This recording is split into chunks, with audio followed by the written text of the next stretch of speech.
Constitución.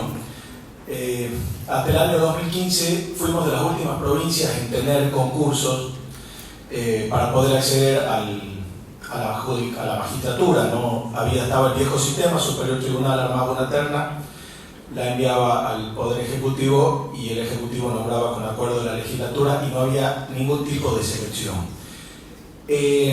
Diciembre del 2015 hay un cambio de gobierno, asume Morales la gobernación, retira 25 pliegos de la legislatura y había además 15 vacantes. En la justicia había una necesidad, un resentimiento en la administración de justicia muy importante, pero también había una necesidad de que ya no se podía seguir eligiendo a los jueces con el viejo sistema.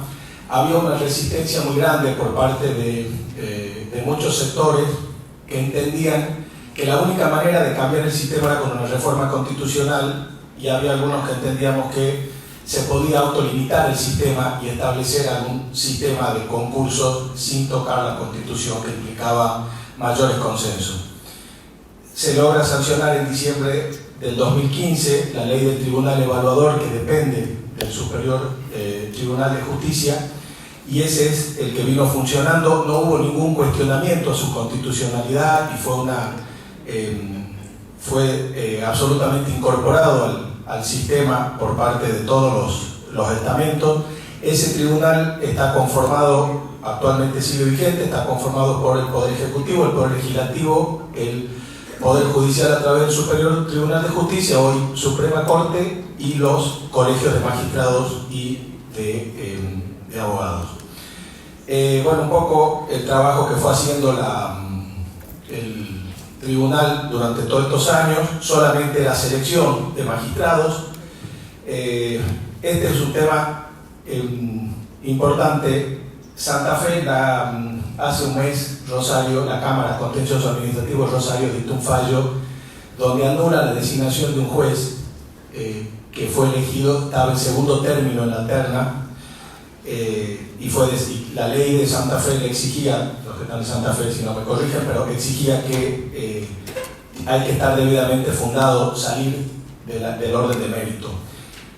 Esto lo cuento porque son discusiones que siempre se dan en el FOFEMA, lo debatimos en la comisión también, de si se tiene que obligar o no a que se respete el orden de mérito o está dentro de las facultades discrecionales del Poder Ejecutivo. Quizás sea para otro FOFEMA, ¿no?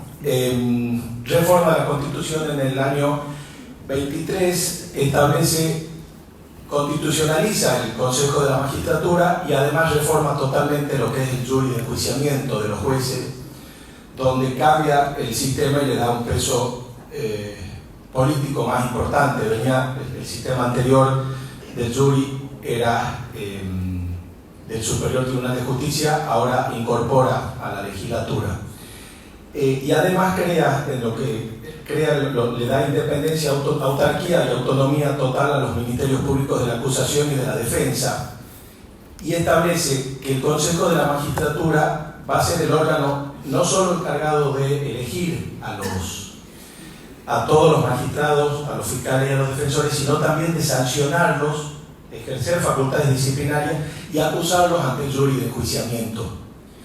Por lo tanto, es decir, se crea un sistema o un consejo mucho más robusto que del tribunal evaluador que tenemos actualmente, que solo selecciona. Eso generó, y el tema del por qué ahora hay un tema de los plazos.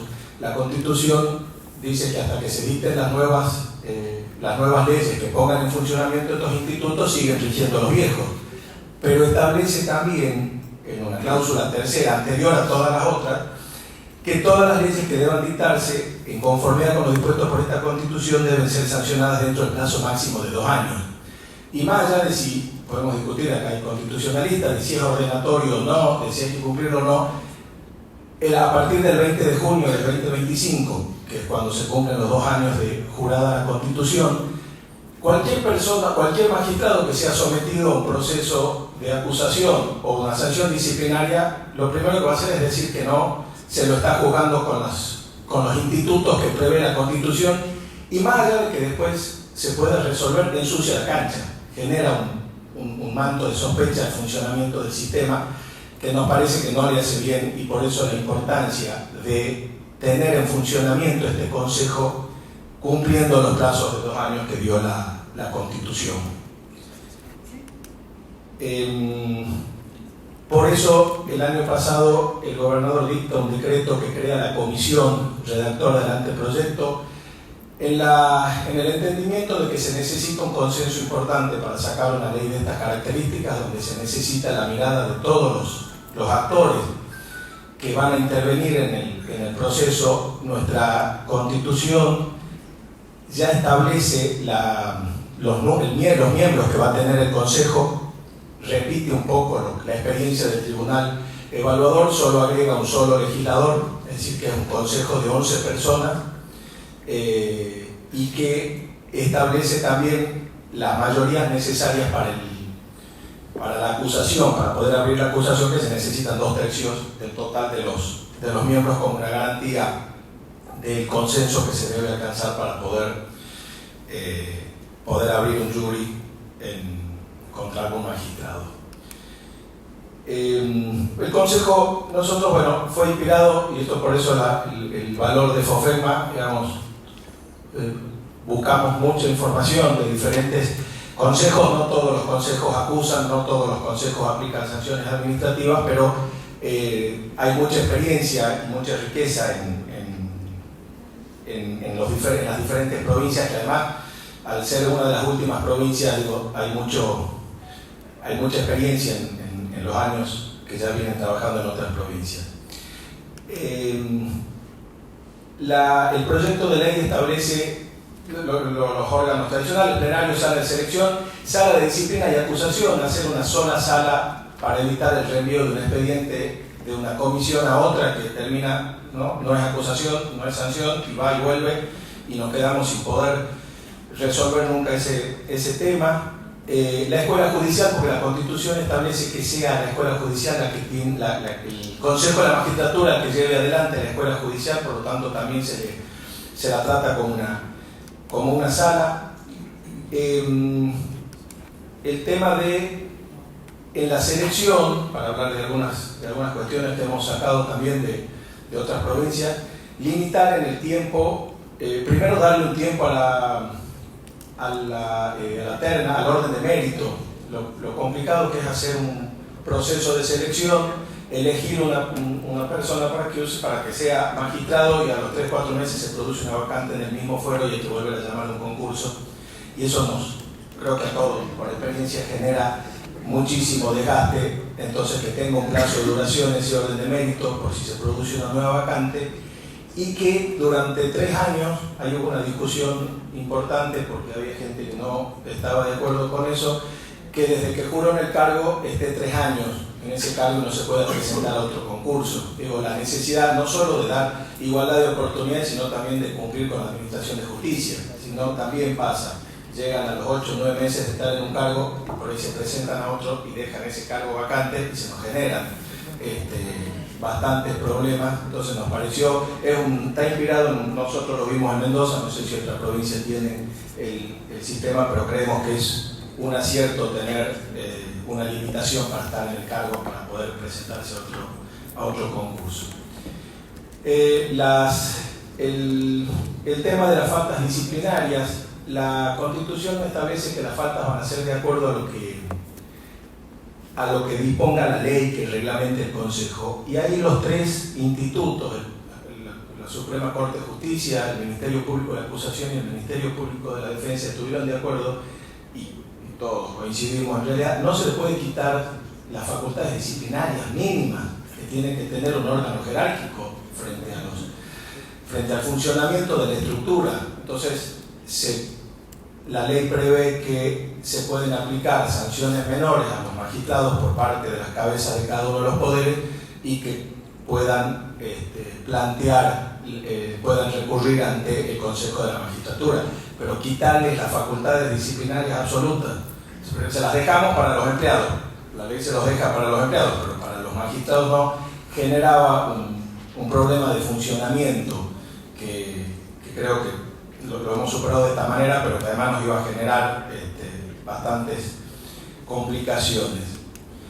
El jury, que es lo que también fue un tema que al cambiarlo de raíz al sistema, también fue un desafío. De todas formas, la Constitución es bastante clara en cómo lo estructura. Va a ser presidente un miembro de la Corte si es juzgado un magistrado, el titular del MPA si es un fiscal, o el titular de la defensa si es un defensor, con 4 legisladores, 2 por la mayoría y 2 por la minoría. Dice la Constitución, abogados en lo posible, por lo que abre la puerta que pueda haber en el jury personas que no sean abogadas para el juzgamiento. El archivo de las actuaciones, 180 días desde la apertura. Si no hay un fallo, se tienen que archivar las actuaciones como garantía de que el procedimiento no quede colgado y no se decida nunca termine de decidirse. Y para finalizar, así cumplo con el tiempo, no sé cómo vengo. Esta mañana escuchábamos, fue una de las cosas que se plantearon en la comisión, que perdón no conté, pero trabajamos desde el año pasado, fueron 6 meses de trabajo con reuniones semanales, inclusive a veces 2 veces por semana. Esta mañana escuchábamos el proyecto de ley de Entre Ríos para cambiar el sistema de casos, de hacer una ley que permita a la reglamentación poder ir cambiando algunas cuestiones operativas, porque necesariamente en el funcionamiento van a ir viendo los consejeros cuestiones que quizás deban cambiar y que no tengamos que hacer un proceso de sanción, de reforma legislativa, que sabemos que es tremendamente complejo, que empiezan a jugar otras cosas y que a veces pueden atentar contra el funcionamiento. Entonces hemos intentado hacer un proyecto lo más claro posible, pero también dejándole prerrogativas o facultades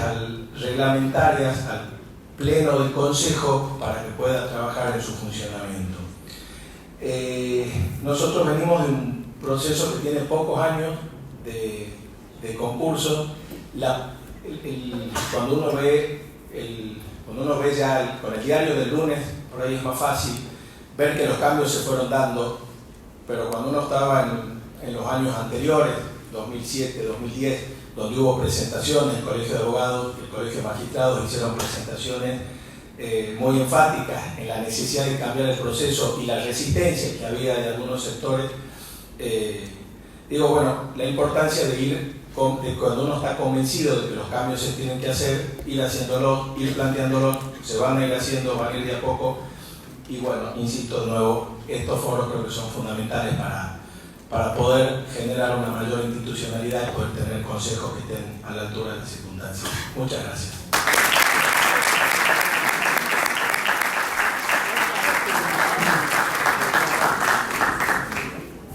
Muy bien, muchas gracias, doctor Gronda. A continuación, le damos la palabra al doctor Martín Acevedo Miño, que es secretario de Justicia de Entre Ríos, ex convencional constituyente y ex decano de la Universidad Católica Argentina de sede Paraná. Buenas tardes a todos. Bueno, ante todo, muchas gracias al foro por la invitación para participar de estos debates, de estos intercambios de ideas que realmente me enriquecen muchísimo, aun cuando esos intercambios se dan en el café, ¿no? Siempre nos pasan los congresos que por ahí la parte más rica del intercambio, sobre todo cuando hacemos derecho comparado, en este caso derecho comparado provincial, la parte más sustanciosa está en esas conversaciones informales más que en el momento de la conferencia. En el caso de la propuesta de esta tarde respecto a la modernización de los procesos de selección, a mí me gustaría plantear 2 ideas en orden a un posterior debate o en orden a que luego esto se pueda tener en cuenta al momento de alguna propuesta formal o alguna iniciativa legislativa a futuro. No es que lo planteé desde el punto de vista muy pretencioso en cuanto a que se ha tomado en cuenta, simplemente son un par de ideas para sumar al debate en el que estamos todos, ¿no? Esta mañana, como bien decía la doctora Soaje, en Entre Ríos tenemos una creación del Consejo de la Magistratura por decreto desde hace un poco más de 20 años, como dijo el gobernador. Luego se plasmó en una ley y finalmente nosotros hemos tenido la consagración constitucional a partir del año 2008. Para quienes nos visitan, a quienes aprovecho para dar la bienvenida, que no lo hice al principio, a la antigua capital de la Confederación Argentina. Para nosotros la inserción constitucional se da en el año 2008 y venimos de unas cuantas décadas. Nuestra constitución anterior era del año 30 sin modificaciones. Los entrerrianos no tenemos tradición reformista en términos constitucionales, y en esto creo que mucho ha tenido que ver el diseño constitucional de aquella constitución de la década del 30. Ha enriquecido enormemente la inclusión, por ejemplo, del Consejo de la Magistratura en la reforma del 2008. Como convencional constituyente presenté un proyecto que no es el que quedó finalmente, no es el votado por la mayoría, pero celebro absolutamente su inclusión y su posterior reglamentación por ley. En este sentido, hace un tiempo leía una obra que se publicó el año pasado de un querido colega, también profesor de Derecho Constitucional rionegrino, el doctor Federico Ambrosio, que refiere precisamente a la selección de magistrados y que es una de las obras más nuevas que tenemos en Argentina, publicada por la ley, respecto a los perfiles, entre otros temas que aborda, porque también aborda la idoneidad, aborda la legitimidad democrática y hace un comparativo muy interesante de los procesos de selección que tenemos en las provincias. Federico, en uno de sus capítulos hace hincapié en un aspecto que tenemos que tener muy en cuenta, que es el perfil del juez que queremos, ¿no? Y entonces él refiere al punto de inflexión que significó el pasar de una concepción de Estado del laissez-faire a el welfare state, con lo cual la intervención estatal se acrecienta enormemente y por tanto la intervención judicial tiene que tener otras características. A esto hay que sumarle además la explosión, dicho en términos así muy coloquiales, de derechos que hemos tenido en nuestro sistema. Entonces, me parece que como prioritario para empezar a hablar de los procesos de modernización también tenemos que empezar a pensar el perfil de juez. Y en ese sentido, quizás también los tiempos a nivel mundial nos obliguen otra vez a enfrentarnos a un nuevo modelo, ¿no? Decía que esto de pasar del laissez-faire al welfare state parecería que era una discusión que había terminado, ¿no? Con el nuevo concepto se había terminado, pero sobre todo si uno observa un poco desde la geopolítica cómo se van alineando las ideologías a nivel mundial, habría que ver cómo evoluciona esto. Esto por un lado.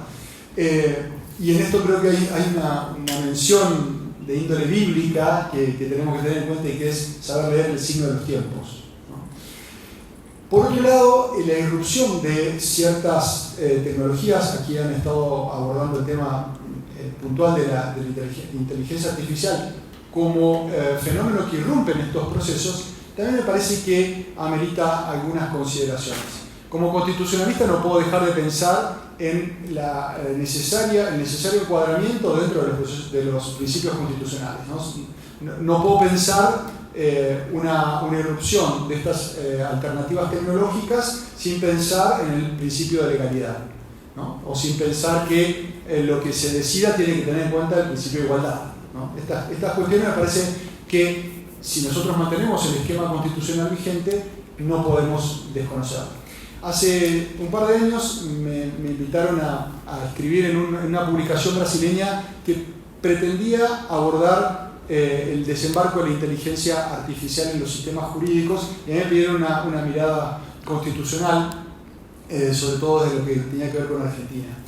Y en ese artículo, una de las primeras ideas, cuando empecé a hacer el brainstorming para lo que iba a escribir, apareció algo que todos lo hemos estudiado, por lo menos yo lo estudié. Les aclaro que yo soy de los que cursaron constitucional antes de la reforma del 94, la rendí el año de la reforma, pero soy pre-94. En la facultad ustedes deben haber estudiado el caso Cini Callao. ¿Recuerdan Cini Callao? Hasta el día de hoy en las cátedras lo seguimos enseñando, ¿no? Lo cual no deja de ser un desafío, porque mis alumnos son de la era de Netflix. Entonces, hablarles de la erupción del cinematógrafo, ¿no? como evento o como situación, digamos, disruptiva, es todo un desafío, ¿no? Pero lo primero que se me ocurrió fue Cine Callao. ¿Por qué? Porque ahí estamos hablando de la intervención del Estado, que es un poco lo que estamos reclamando, ¿no? A partir de la necesidad del cumplimiento del principio de legalidad. Y por otra parte, un fenómeno novedoso. ¿Y qué pasa en Cine Callao? El Estado sale a tratar de contrarrestar los efectos o de intervenir, de mediar con los efectos de la erupción del cinematógrafo. ¿Con qué? Con la gente que se iba a quedar sin trabajo, con los actores de varietés, con los actores de teatro cuasi callejero e incluso las salas de teatro, porque en definitiva en Cine Callao lo que dicen es, bueno, las antiguas salas de teatro se están convirtiendo en salas de cines, entonces nosotros tenemos que obligar a las empresas a que tengan números en vivo y que eso no le cueste al ciudadano un poco más. Claramente una irrupción, ¿no? Un ejercicio del poder policial, que también así en Callao se estudia en Derecho Administrativo, un ejercicio del poder de policía bastante disruptivo para la fecha, para la época, y que a mí me llevó a pensar, ¿no estaremos ante otra vez un fenómeno, no ya el cinematógrafo, pero ante un fenómeno como la inteligencia artificial o la utilización de algunas alternativas tecnológicas que impongan que el Estado tenga una solución original, creativa, ¿no? En Cine Callao, lo cierto es que, bueno, se termina avalando la decisión estatal, pero lo cierto es que el teatro no desapareció y con el tiempo sí desapareció la obligación de los cines de contratar personal en vivo, ¿no? Me parece que todas estas novedades nos imponen pensar en soluciones creativas, en diseños normativos creativos.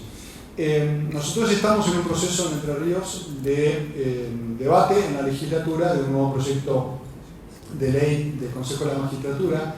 Allí, bueno, quedan abiertas algunas puertas que resultan interesantes al momento de pensar las tecnologías, pero en aquella reflexión que hice hace un par de años sobre este fenómeno, yo decía, otra vez con una cita bíblica, ¿no estaremos utilizando odres viejos para vino nuevo?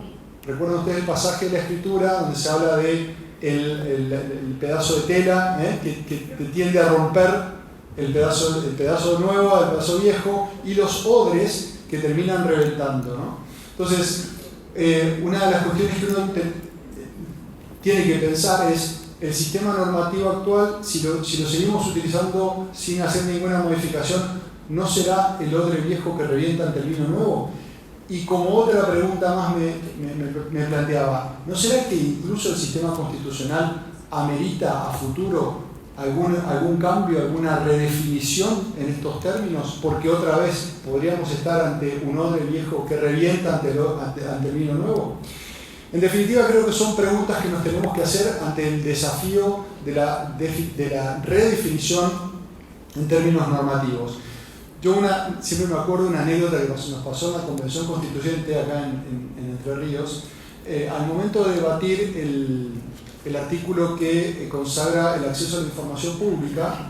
De repente nos vimos debatiendo un proyecto, había varios proyectos, pero había uno que en su parte final decía que los ciudadanos, algo así, iban a tener la posibilidad de acceder a la información que requirieran a través de disquetes.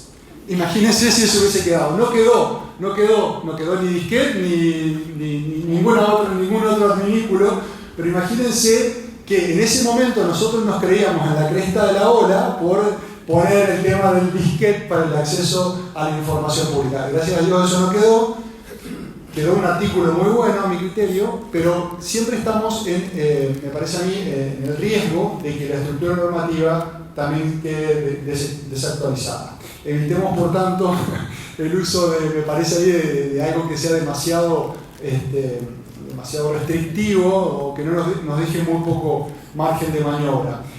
Y mientras mantengamos el esquema constitucional actual, mi idea, mi exhortación, mi planteo es a respetarlo, ¿no? Respetarlo en sus principios como el marco constitucional. Insisto, por ahí el día de mañana podríamos advertir que nos quedó como odre viejo, pero mientras esté vigente, es la síntesis de valores, la Constitución es la síntesis de valores que nosotros hemos elegido para que nos rija como sociedad. Muchas gracias.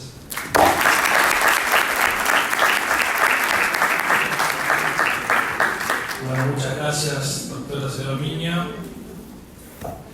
A continuación, la doctora Claudia Levín, ex secretaria académica de la Escuela Judicial del Poder Judicial de la Nación y actual decana de la Facultad de Ciencias Jurídicas y Sociales de la Universidad Nacional del Litoral.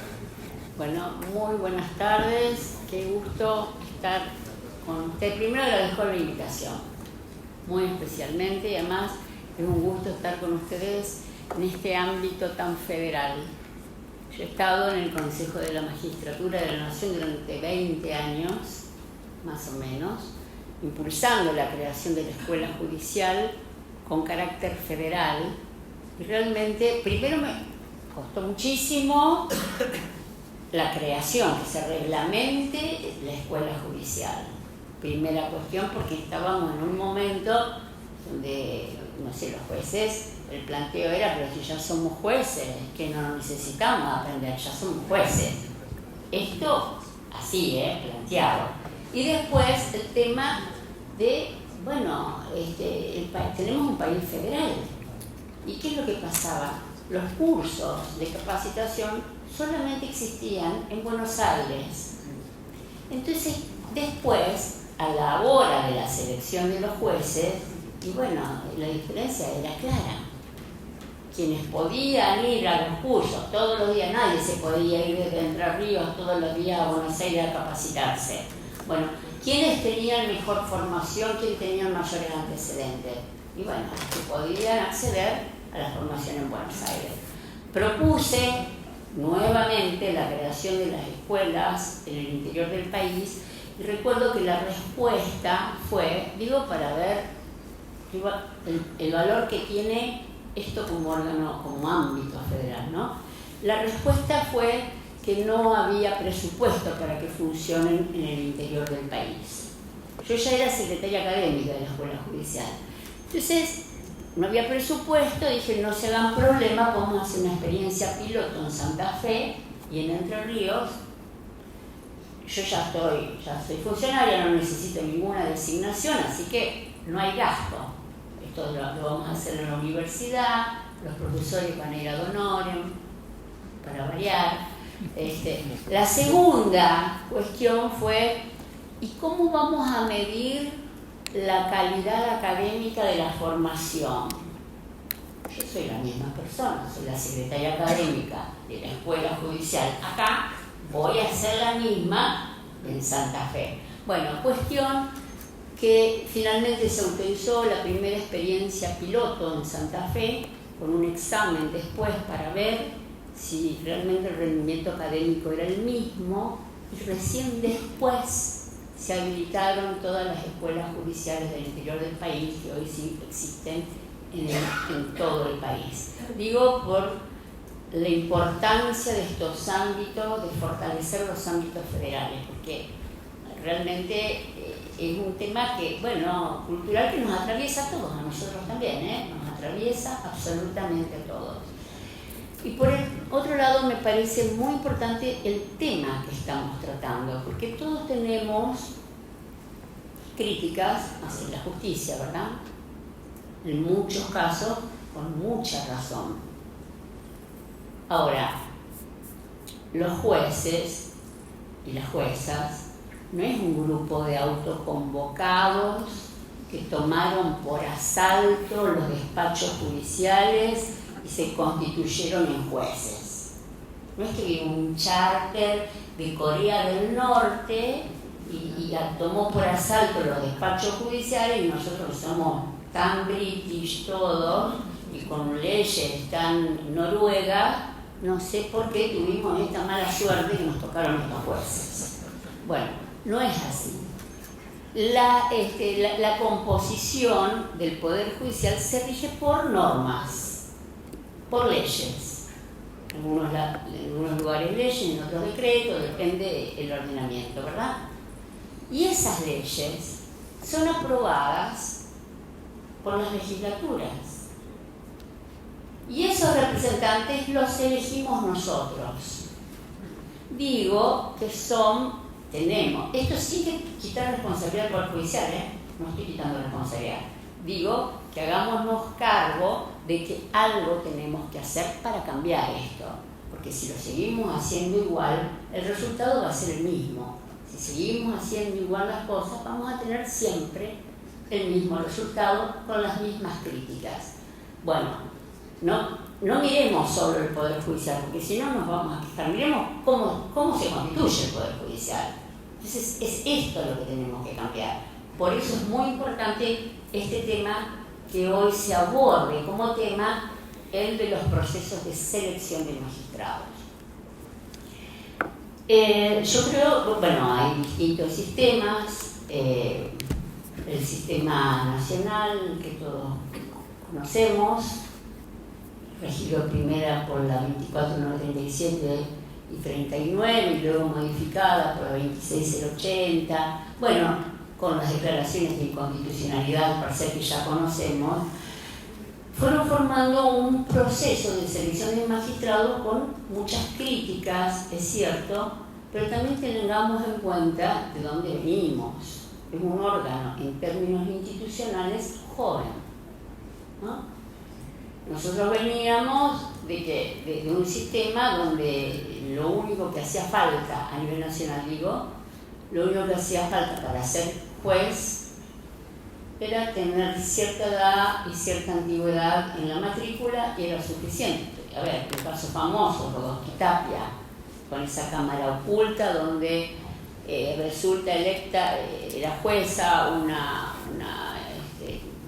persona que resultó ser la hija de una masajista presidencial, no recuerdo muy bien, y en una cámara oculta se toma cuando va y contrata la madre contrata a un estudio judicial para que le redacte las sentencias. De ahí venimos. Y no es que pasó hace, qué sé yo, no sé, 100 años. No. Esto fue previo al 98. O sea, previo a la incorporación del Consejo de la Magistratura en la Constitución Nacional y la reglamentación posterior por la 24937. De ahí venimos, o sea, que en términos institucionales es una institución joven. Sí creo que, de hecho, realmente tenemos un problema. Vemos que necesitamos cambiar, mejorar el Poder Judicial que tenemos, reconciliarlo con la sociedad. Pero bueno, tenemos que repensar cómo hacemos. Yo creo que esta reconciliación, que es necesaria además, porque si no se crea en la justicia, si no hay confianza pública hacia la justicia, de verdad estamos en un problema mayor. Realmente estamos en un problema mayor. ¿Cómo hacemos? Yo creo en la idoneidad, en la medición de la idoneidad como un requisito indispensable. No es suficiente, porque yo también creo que no necesariamente tiene que haber en los concursos, si es por concurso, porque hay dos sistemas, uno de trayecto formativo completo, que es el sistema español, el sistema francés, y otro el sistema puntual, que es el que adoptó la Argentina, que es el concurso de antecedentes de proposición y antecedentes, que es un concurso. Estos son los dos sistemas. Así en términos abstractos yo diría, bueno, a mí me gusta el sistema francés, pero bueno, hoy en la Argentina creo que el que es posible es el sistema nacional, que es de concursos por oposición por antecedentes. También creo que no necesariamente quien primero salga en el concurso sea el más idóneo. Sí creo que debe haber un piso de idoneidad y luego un margen de evaluación del perfil. Porque mi experiencia lo dice. Hemos tenido casos donde han salido primeros en el concurso. ¿Me estoy excediendo el tiempo? ¿No? Hemos tenido casos que reiteradamente salían primeros en los concursos y resulta que venían con un atraso en el juzgado terrible, otros con un montón de acusaciones, otros que tenían después, en el psicotécnico salía que tenían un perfil, bueno, poco apropiado o poco apego a los valores democráticos. Es decir, yo creo que el piso debe ser la idoneidad. El concurso o el sistema que se adopte, el concurso, en Argentina es este, es el de la idoneidad.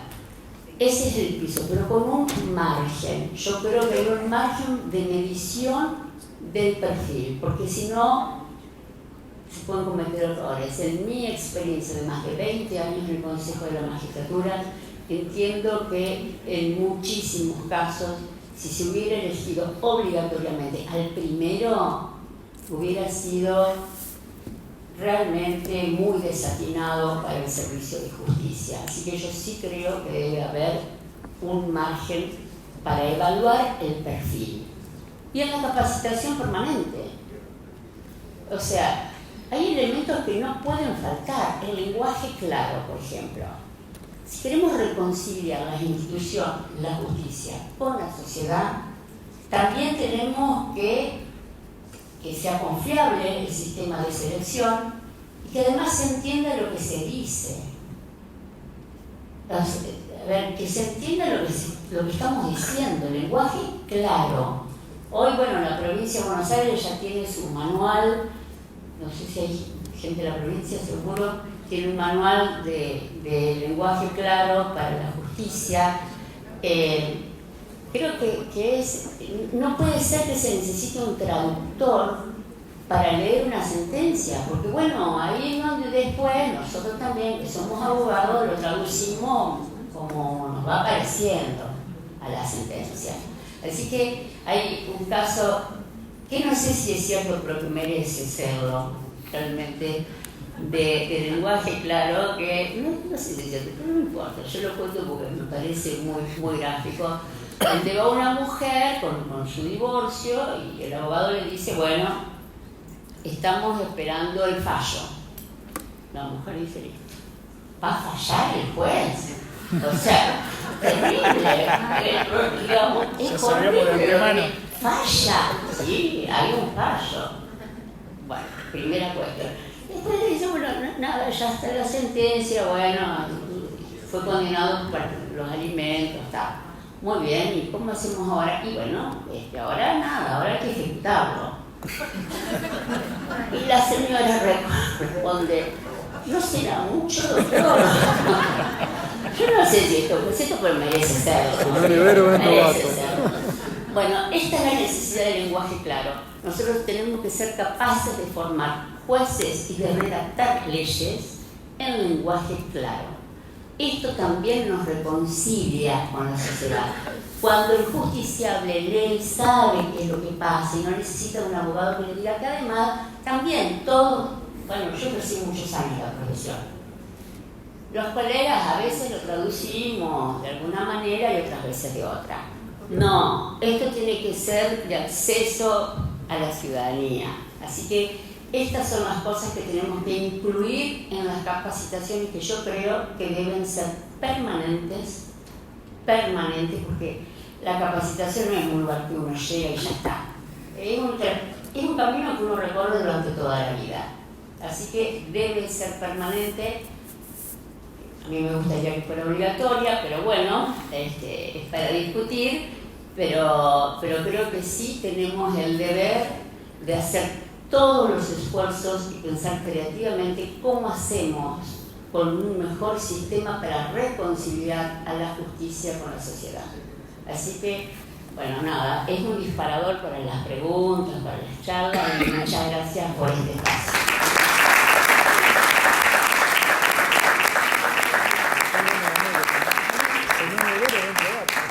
Muchas gracias, Claudia.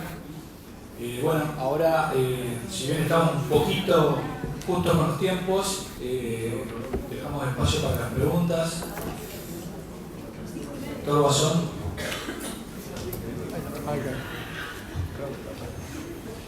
Se tocó el tema del perfil, porque la verdad que creo que es importante. La perspectiva que lo decía el doctor Acevedo Dominio posiblemente se refería a definir el perfil previamente de acuerdo a la vacancia del tipo de competencia por la que se está concursando.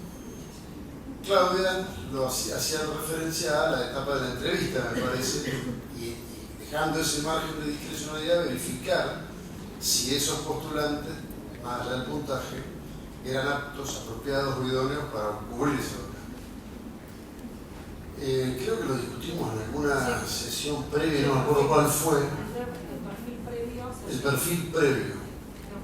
¿Qué se imaginan en cuanto a posibilidad de reforma en estructuras institucionales, ya sea constitucional, legal, reglamentaria, en la medida de lo posible, para establecer el perfil antes, en cuanto a que en esta instancia de concursos constantes, donde una persona accede a un juzgado de primera instancia y ya está inscrito en otra jurisdicción, aún en la misma categoría, porque le resulta más cerca donde tiene su familia, o donde está el centro académico de estudio, o la playa, no sé, no voy al caso. Pero la definición previa, acá creo que hay un consejero de esa provincia, llega a circunstancias quizá extremas, en donde por alguna circunstancia hasta de salud, o de conflicto sociológico, psicológico, etc. Nos encontramos con personas que tienen por ahí el mayor puntaje, que han sido asignadas a un concurso y precisamente no responden a un perfil de lo que se requiere para cubrir esa vacancia. A mí me preocupa y no tengo la respuesta, realmente es una pregunta. ¿Cómo establecer y quién nos ayudaría a definir los perfiles previos en cuanto a otras ciencias que interactúen con lo que nos toca la responsabilidad en el Consejo de la Magistratura, para no errarle? Precisamente esa es la cuestión. Acá hay un constitucionalista, Claudio ha estado en la escuela, estás en la escuela judicial y hay muchísimos colegas y creo que no sé si tengo alguna idea de cómo responderme a esta pregunta. Pero la verdad, como me importa tanto la cuestión del perfil, me preocupa saber cómo podemos darle andamiaje legislativo para poder definir antes el perfil y no la instancia de la entrevista.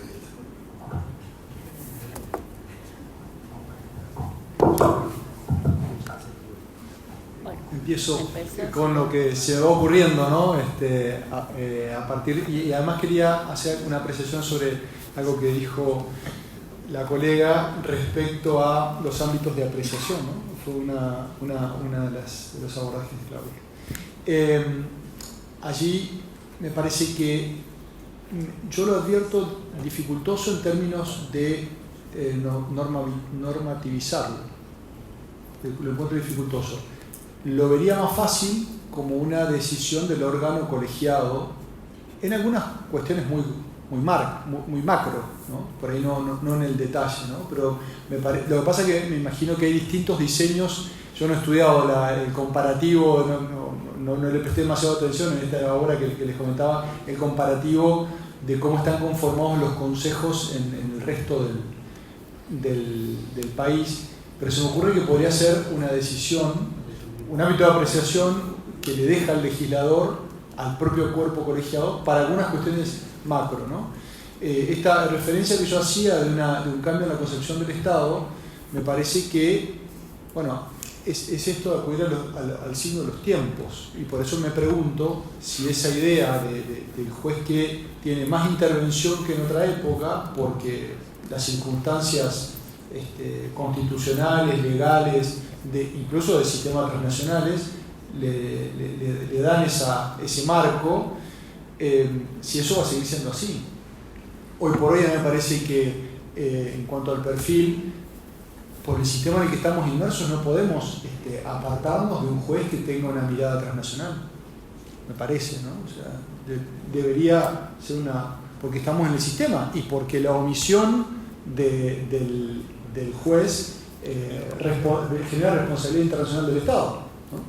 Entonces, me parece que por ese lado, por ahí habría que hacer hincapié, pero insisto con esto, quizás en algunos esquemas pueda ser posible, en otros no, de acuerdo al diseño normativo de cada cuerpo, de cada Consejo de la Magistratura provincial o de Ciudad Autónoma de Buenos Aires. Y respecto, me gustó que se planteara el tema del ámbito de apreciación, porque yo creo que todavía queda, por lo menos para los los sistemas en los que tenemos el ámbito de decisión del Ejecutivo en el marco de una terna, me parece que está muy bien la posibilidad de darle, en este caso al Ejecutivo en Entre Ríos, que luego requiere del acuerdo senatorial, esa posibilidad, ¿no? No necesariamente tiene que elegir al primero, ¿no? Esta facultad del gobernador la he defendido siempre, incluso antes de estar en el cargo en el que estoy actualmente. Para mí, si la Constitución habla de terna, es eso, es terna, y se terminó, ¿no? Y celebro que se admita ese ámbito precisamente por las razones que manifestaba Claudia, porque me parece que todavía hay una instancia más en la que se pueden ver esos perfiles y por ahí, bueno, librarnos de un perfil que no cuadra con lo que está necesitando la provincia en ese caso. Sí, en el mismo sentido yo creo que enumerar taxativamente, hay legislativamente, bueno, apego a las normas democráticas, etc. Ahora nadie va a venir, se va a sentar y va a decir en la entrevista, no, yo la verdad con la democracia nada que ver. Digo, se hace un perfil, pero básicamente para mí tiene que ver con la composición del órgano que va a tener a su cargo esta evaluación. Y además de partiendo del piso de la idoneidad. Si vos partís del piso de la idoneidad, el margen de error, porque ya son los que están, los que pasaron, los que están en buenas condiciones, los que pasaron, digamos, la evaluación de idoneidad. Y allí, bueno, por supuesto, y hay cuestiones previas. ¿Cómo fue la actuación de, un juez que tiene atraso? ¿Cómo está el juzgado? Estos son elementos objetivos que se pueden tener en cuenta, de que no podemos, tenemos un juez que está aspirando a una cámara y viene con un atraso importante o con un atraso, bueno, esto es un elemento y ese no va a salir en el examen, pero sí va a salir de esta instancia de apreciación. Y esto, de nuevo, digo, porque a nivel internacional hoy, y yo coincido que sea así, es la importancia del lenguaje claro, de traducir las cosas complejas en un lenguaje accesible. Todavía tenemos jueces que siguen haciendo 2 millones de citas, 2 millones de citas en un escrito. Digo, esto tiene que ver también, a ver cómo se expresa las cosas complicadas en un lenguaje sencillo. Y después, bueno, yo también creo que es importante el psicotécnico. Es importante el psicotécnico. Por supuesto que no es determinante, bueno, es como el resultado de un peritaje, pues hay que ver cómo se hace el psicotécnico, esa es la otra historia. Que también hemos estado meses discutiendo a nivel nacional quién hace el psicotécnico y cómo se hace el psicotécnico. No, yo sé que después vengan los psicólogos y decidan quién es, tal cual. Pero bueno, es un elemento a tener en cuenta. Esos son todos elementos a tener en cuenta, me parece.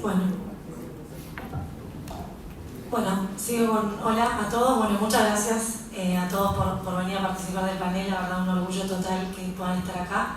Estoy así porque... La pregunta es muy cortita y es bien específica sobre el tema del panel. Y es también una apreciación personal, justamente en el ámbito de la apreciación que pueden hacer ustedes de sus propios sistemas dentro de sus provincias, porque acá venimos todos de muchos lugares y justamente lo que enriquece este foro es la opinión de cada uno de nosotros. Entonces, cortito. En el caso de Javi, te quería preguntar, ahora que está la ley ya para aprobar, si Dios quiere, antes del 20 de junio, ojalá se den los plazos. ¿Qué opinás si el sistema que eligieron ahora, verdaderamente, o sea, el nuevo del Consejo de la Magistratura, más allá de que tiene cosas del Tribunal de Evaluación anterior, qué te parece con todo lo que vos te fuiste llevando de todas estas experiencias, si realmente te parece un sistema moderno de selección y adecuado para el tipo de cargos que se concursan en tu provincia? En el caso de Claudia, mi pregunta de apreciación personal es, que mañana no te la voy a poder hacer, porque me hubiera gustado que sea en el ámbito de la provincia de Santa Fe, pero ¿cuál es tu opinión respecto a la institucionalización del Consejo de la Magistratura en el artículo 86, sobre el que fuera de la Constitución provincial, ya que sos parte de la Convención Constituyente que va a empezar a trabajar el 14 de julio. Y en el caso de Martín, me encantó el tema de los perfiles, lo venimos tratando en Cofecmo hace un montón de años, en un montón de jornadas. Nos cuesta llegar a una conclusión. Te cuento respecto de la parte comparativa de los consejos de la magistratura, que tenemos estas dos muy buenas publicaciones con el foro, así que te lo voy a hacer llegar. ¿Y cuál es tu opinión respecto de ahora el sistema de la provincia actual y tu opinión personal, cortito de esto, si puedo responderlo, respecto a la reforma esta que quieren hacer de la ley? ¿Qué es lo que le falta o qué no? Por ejemplo, ustedes tienen escrito, no tienen oral, tienen determinadas cuestiones con la calificación de antecedentes o con la conformación del consejo, el tema de la academia, de las universidades. ¿Qué es lo que vos decís? Bueno, esto lo modificaría, personalmente. Bueno, empiezo. Gracias. Cortito, ojalá tengamos la ley en tiempo, es el objetivo. Nosotros, digamos, el constituyente entendió que había un sistema que había que cambiar. Primero, constitucionalizar la selección por concurso.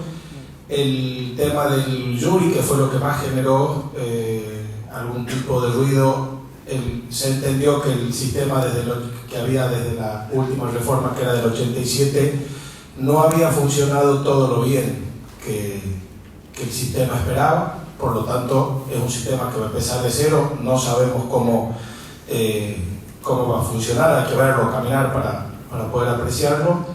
Y el tema, sí creo que hizo un consejo muy robusto, el tema de tener sanciones disciplinarias, es un tema que va a haber que abordarlo. Y como todo, va a depender de las personas que conformen el consejo, creo que a todos nos pasa lo mismo.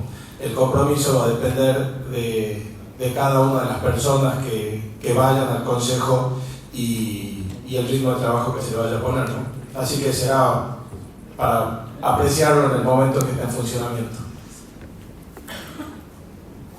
Bueno, de hoy, del Consejo de la Magistratura hoy en Santa Fe, no soy yo la persona indicada estando a pie, querido Santiago, que es presidente, te lo va a contestar mañana. Sí te puedo decir que hoy para nuestra Constitución solo hace falta tener antigüedad en el título y cierta edad. Con eso ya el gobernador podría decidir quién es juez. Hay un decreto de autolimitación. Yo creo que en una decisión que la valiente y que la veníamos pidiendo desde hace muchos años, en Santa Fe se va a reformar la Constitución y esta es la oportunidad que tenemos para incorporar dentro de la Constitución Nacional un ámbito de evaluación de la idoneidad. Seguramente será con un formato, no sé, porque todavía no fue la Constitución, no fue la Convención, y esto es plural y se discutirá allí, con algún formato que, bueno, hay dos en términos internacionales, o un sistema tipo español o francés, que no creo que en Argentina hacia el momento esté, y si no, un sistema de consejo de la magistratura. Lo que sí es para ver si realmente hace falta que sea un órgano tan pesado, o a lo mejor más ad hoc, no sé si ad hoc, pero puede ser un intermedio. Hay un modelo intermedio entre los dos, existen. De modo que no hace un sistema súper pesado, con, no sé, que se va agrandando y se va agrandando, y por el otro lado, y además más ágil, porque también, digamos, nosotros necesitamos medir la idoneidad, pero también, porque esto es para la ciudadanía, tener una mejor justicia, pero también la ciudadanía necesita que las vacantes estén cubiertas, así que no pueden demorar una vida el concurso. En un momento se tiene que ir decidiendo, o sea, porque también le estamos vedando a la ciudadanía de tener cubiertas las vacantes, con lo cual no tiene jueces en sus casos. Entonces, esto hay que medirlo cómo hacer. Hay un sistema más intermedio, digamos, entre un órgano grande y pesado y algo ad hoc. Hay sistemas que pueden ser, me parece a mí, más funcionales, más ágiles y que cumplan con las dos cosas, la idoneidad, pero no eternizarnos en los concursos, porque ese también es un derecho que pierde la ciudadanía, de tener jueces. Bueno, respecto al planteo que me hacías, Victoria, respecto al tema del perfil, bueno, creo que hay algunos estándares que lo puede fijar el cuerpo, ¿no? Es decir, el Consejo. No quiero ser autorreferencial, pero publiqué un libro hace un tiempo respecto a los estándares transnacionales respecto al plazo razonable de los procesos judiciales, y una de las conclusiones tenía que ver con lo que se ha planteado aquí, que es tener especialmente en cuenta aquellos magistrados que han incurrido en inobservancia del plazo razonable en sus propios tribunales, toda vez que han generado responsabilidad o la posibilidad de responsabilidad internacional del Estado. Eso por un lado. Después, respecto al diseño, al planteo, yo celebro la iniciativa actualmente en trámite ante la legislatura, y lo que yo había planteado respecto a que yo no coincidía con el diseño constitucional tenía que ver con que yo no lo había planteado en su momento cuando la Convención Constituyente no había planteado al Consejo como un órgano asesor del Ejecutivo. Le había dado un formato más similar al de la Constitución de la Nación. Bueno, muy cortito también, porque estamos ya en horario como para tener la reunión de comité ejecutivo. Muy buenas las tres exposiciones, la verdad que gracias. Una pregunta, Javier, que me quedó una duda respecto del proyecto de ley que está actualmente en ese estado, el proyecto. Digamos, no sé si, no recuerdo si ustedes tienen unicameral o bicameral. Unicameral, de modo tal que, bueno, puede llegar a salir en breve. Pero la consulta es respecto de el jury, el jurado de enjuiciamiento. Habías comentado que, por lo menos lo que yo entendí, que la composición varía de acuerdo a quién va a ser juzgado. En el caso de que sea alguien del Ministerio Público, integra el Ministerio Público la presidencia. El titular del Ministerio Público. El titular del Ministerio Público. Y en ese caso la consulta es quién acusa. Acusa el Consejo de la Magistratura. Y el Consejo elige uno o más miembros para llevar adelante la acusación del Consejo. No, fue un tema que hay algunos, hubo algunas ideas de que sea el fiscal el que lleve, pero chocábamos con eso. Chocábamos con que lo vamos a tener de los dos lados. Entonces que sea el Consejo el que elija uno o más miembros para que lleven adelante la acusación. Perfecto, esa era la duda que tenía, gracias.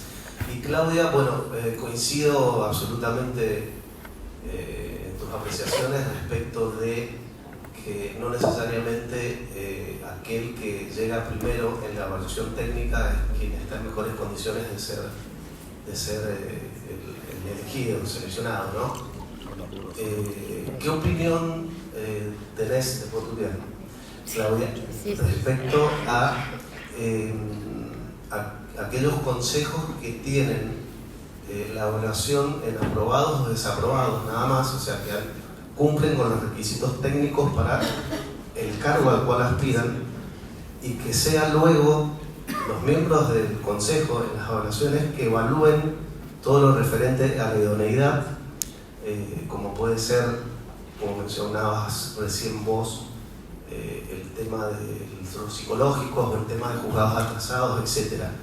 Esto también va a depender un poco de la composición, en FOFECMA es variopinto, digamos, la composición y el sistema, pero ¿qué opinión tenés respecto de aquellos consejos que tienen este mecanismo de decir, este lote está capacitado desde el punto de vista técnico para poder ser juez de primera instancia, fiscal, etc., y que dependa después de los consejeros todos esos aspectos de idoneidad que referías? Bueno, es un sistema que vigente en muchos lugares, y además es muchas veces casi como importante cuando hay muchas vacantes. Porque acá tenemos dos valores: el valor de la medición de la idoneidad, y también tenemos el valor del derecho del justiciable de tener jueces que entiendan en su causa. Porque sin esos atrasos, es denegación de justicia, es no acceso a la justicia. Entonces hay momentos donde se necesita, cuando hay mucho atraso en las vacantes, y bueno, recurrir a estos sistemas un poco más amplios para tener una rápida cobertura de las vacantes. Esto se hace no solamente, bueno, en derecho comparado hay también muchas experiencias en este sentido, y tiene que ver sustancialmente con medir estos dos elementos. El elemento que te digo, de la idoneidad, y bueno, y cuando llegas y te encontrás con que tenés muchísimas vacantes, bueno, hay que cubrirlas, porque también el justiciable está esperando con su caso, que no es un expediente, que es a lo mejor su patrimonio, que es a lo mejor su vida, ¿no? La de su familia, así que hay que compatibilizar esto. Así que en algunas circunstancias ha sido una herramienta muy interesante, incluso en derecho comparado, como para acercarle y cubrir las vacantes. Así que esto es uno de los sistemas posibles, claro. Bueno, muchas gracias, muy buenas las exposiciones. Me interesa el tema del lenguaje claro. Quería contarles que también en Entre Ríos tenemos una guía que está muy buena. Creo igual, para no dar una defensa corporativa, pero creo que en realidad es una malformación que tenemos los abogados y las abogadas, que bueno, también lo vemos también en nuestros chicos, nuestros hijos, nuestras hijas, como el tema de la redacción pasa como que es más profundo, ¿no? Que un poco que la extensión o no, o a veces es saber exponer los hechos, y vemos como en los casos muchas veces se terminan definiendo hasta a veces por cosas de redacción, de gente que no supo expresar lo que le pasaba a su cliente, o la demandada que no supo expresar en sus argumentos con claridad lo que quería decir, y a veces también, o sea, no solamente está, por eso hablaba que no es una defensa corporativa, que digamos todos tenemos que, es un cambio cultural, cuando uno lo empieza a ver, empieza a mirar todo a través del lenguaje claro, se da cuenta de cuán enroscados somos para redactar, para razonar, para argumentar, y que la gente, el testigo que va a declarar, que no entiende qué está haciendo, pues que toma la audiencia, y creo que en el ámbito del Consejo de la Magistratura ya debería evaluarse eso en la prueba de oposición. Yo en un concurso que participé, el jurado le apuntó al concursante que no se le entendía, y sin embargo tuvo una nota, aprobó, y bueno, fue magistrado. Y después eso mismo se traduce en la sentencia que dicta, pero el Consejo tuvo la oportunidad de detectarlo. Entonces me parece, por ejemplo, que debería ser un ítem para ver al tiempo de evaluar la oposición. Después respecto, eso me interesa si en algún consejo esto se tiene presente o no, o cómo podría ser un mecanismo para evaluarlo. Después también el tema de la evaluación psicotécnica también está en la ley, pero no se ha implementado, por ejemplo, y me parece que podría ir más a la cuestión de las habilidades blandas, ¿no? Las capacidades de manejar equipos, gestión, la capacidad de adaptación al estrés, que tanto nos agobia. Bueno, quería también saber si tienen alguna experiencia respecto de esto de la evaluación ¿de estrés? De las habilidades blandas, o desde el punto de vista de los concursantes, en algún sistema que conozcan. Sí, creo que es muy interesante lo que decís. Yo cuando hablo de capacitación, hablo que la capacitación académica es un requisito necesario, pero no suficiente. Hoy ya estamos hablando de capacitación en competencias profesionales, es decir, en las destrezas propias para ejercer ese cargo. Se entiende que la capacitación académica es un requisito indispensable, pero claramente lo que hay que evaluar, que es muy difícil la evaluación, porque formar en competencias es más sencillo que evaluar en competencias.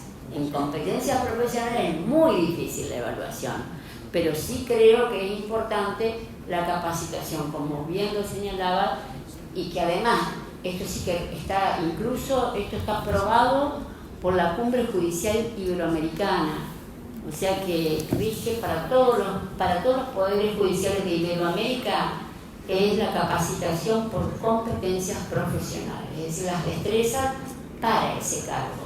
La académica es necesaria, pero no es suficiente. Sí, buenas tardes. Urturín Chaco, Consejo de la Magistratura Chaco.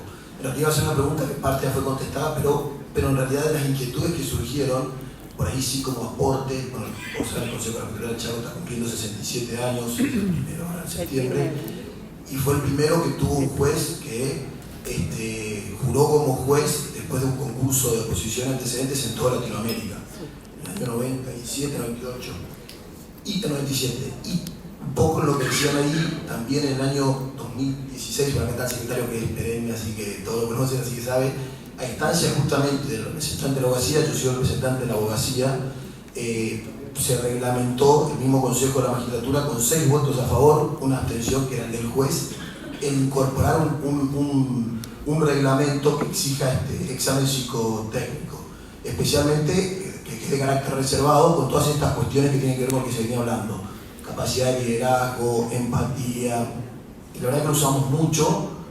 Nosotros también tenemos esto de que no hay un orden de mérito y es el Consejo de la Magistratura del Chaco el que designa al juez o al ministro del Superior Tribunal de Justicia. Acá no interviene el gobernador ni el superior más que para solamente tomar de juramento a los ministros del gobernador, en otro caso el Superior Tribunal de Justicia.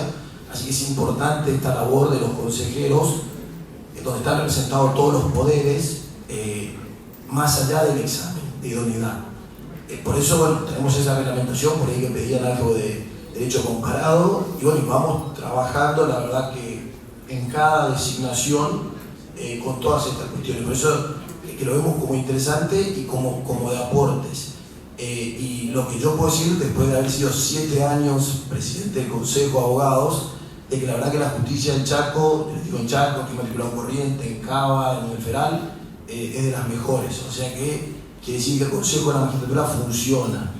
Y como dato anecdótico, esto es algo que acá también integrarnos al Consejo de la Magistratura del doctor Del Río Víctor. El año pasado elegimos ministro, hace 2 años, perdón, y había un candidato al gobernador y no quedó. O sea que quiere decir de que es bueno o es sano para la República que justamente quienes se eligen como jueces, quienes se elijan sea lo que surge de este menaje donde estamos representados, abogados, jueces, el pueblo a través de los diputados, y el Poder Ejecutivo con un ministro del área.